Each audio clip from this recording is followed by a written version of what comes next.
Noi siamo quello che veniamo educati ad essere. Per questo la scuola, le tradizioni, il cinema, la TV e i giornali.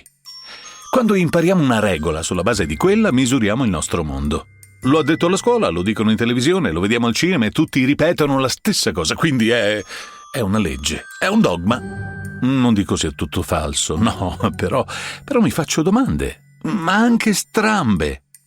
La luna, per esempio, la possiamo guardare con un cannocchiale e quello che vediamo è lì, davanti al nostro occhio. Gli diamo una materialità in base a quanto presumiamo già di conoscere.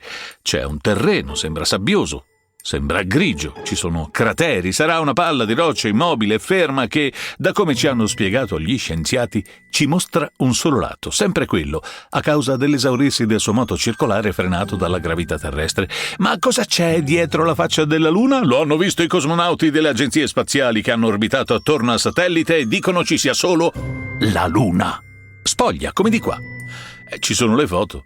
I cinesi ci hanno mandato un paio di sonde di recente e l'hanno fotografato il lato B. La Luna è grande. Sì, fai delle foto in Lazio o in Sardegna e le spacci per lande desolate del Texas dove girarci i film western. Dobbiamo fidarci, no? Mica possiamo andarci noi sulla Luna. Di la verità. Mentre dico queste cose la tua mente è corsa ai ripari e mi ha già bollato ed è pronta a farlo. Perché? Perché la logica che abbiamo imparato ci avverte che le mie parole non combaciano con quello che già crediamo di sapere. Più siamo eruditi, meno accettiamo l'impossibile e tutto diventa impossibile. L'acqua in vino? Impossibile. Il Sole è una palla di gas infuocati che gira attorno a un buco nero che a sua volta è una compressa di materia talmente densa da succhiare la luce. Ecco allora.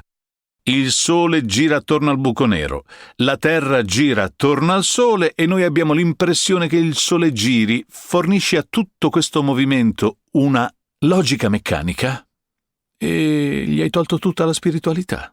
Ci vedi qualcosa di profondamente stupido pensare che esista un essere non umano che muove il Sole e le altre stelle, se non è un essere, una forza, qualcosa che però non sia logico e scientifico. Perché dovrebbe esistere quando la NASA, che in lingua antica significa inganno, mi pare, la NASA e le grandi università, incluso Piero Angela e il suo erede, ci hanno spiegato come funziona? E che caspita, l'amore che ho per i miei figli? Retaggio chimico e biologico. L'amore è quello che ti fa palpitare? Ormoni! Tutto è spiegato o spiegabile, con una meccanica. Anche quantistica, che nega tutte le precedenti. Infatti dice che 2 più 2 potrebbe fare anche 7 in campo quantico, perché la logica cambia in quella dimensione. E se ce lo dice la scienza e lo scrivono sui libri, ci crediamo. Però se prima lo avevamo intuito che 2 più 2 non fa 4, non sempre almeno, non crediamo nemmeno a noi stessi. Ma figurati, sono scemo.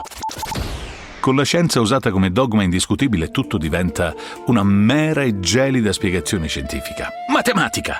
Logica ferrea.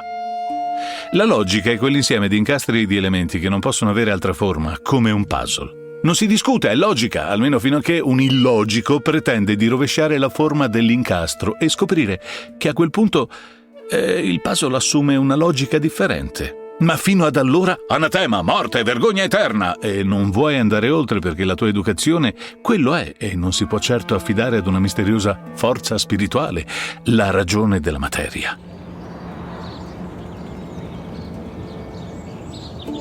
E così il sorgere del sole non è più magico. Lo sbocciare dei fiori è una reazione.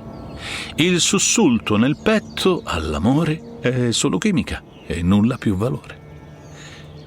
Fermi tutti, voglio scendere. E voglio camminare su questa terra piatta dove il sole accende la vita e la notte porta consiglio. Voglio pensare che le stelle girano perché da qualche parte c'è l'amore.